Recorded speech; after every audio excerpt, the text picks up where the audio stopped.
प्रत्येक देवता और देवी हमारे मन को प्रबुद्ध करने के लिए कुछ विशेषताओं का प्रतिनिधित्व करते हैं।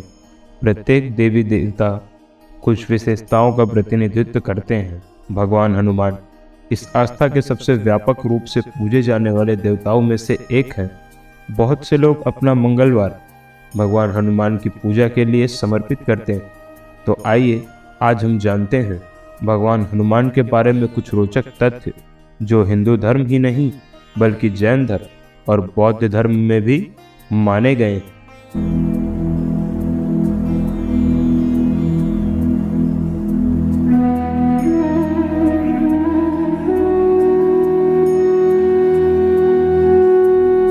नंबर 1, जब भगवान हनुमान एक बच्चे थे तो उन्होंने सूर्य को एक पका हुआ आम समझ लिया और उसको खाने के लिए अंतरिक्ष में उड़ गए। जब उन्होंने सूर्य को निगल लिया तो चारों ओर अंधेरा छा गया। तब दुनिया को बचाने के लिए भगवान इंद्र सूर्य को बचाने के लिए आए और हनुमान पर अपने वज्र का इस्तेमाल किया।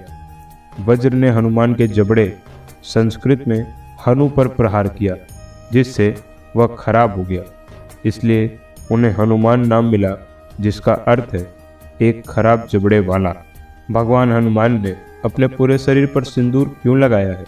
एक बार हनुमान ने माता सीता को अपने माथे पर सिंदूर लगाते हुए देखा।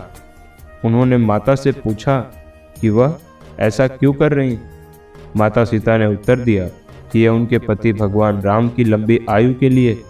यह सुनकर हनुमान जी ने भी यही इच्छा करते हुए अपने पूरे शरीर पर सिंदूर लगाया। उन्होंने कहा कि जब एक चिटकी सिंदूर से मेरे प्रभु की आयु बढ़ सकती है तो पूरे शरीर पर लगाने से तो प्रभु चिरंजीवी हो जाएंगे।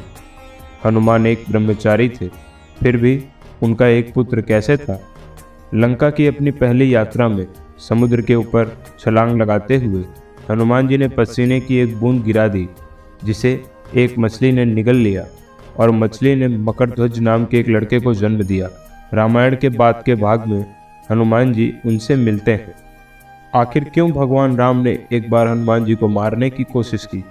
भगवान राम के राजा बनने के बाद हनुमान जी से विश्वामित्र को छोड़कर सभी ऋषियों का अभिवादन करने के लिए कहा, क्योंकि वह पूर्व में एक राजा थे।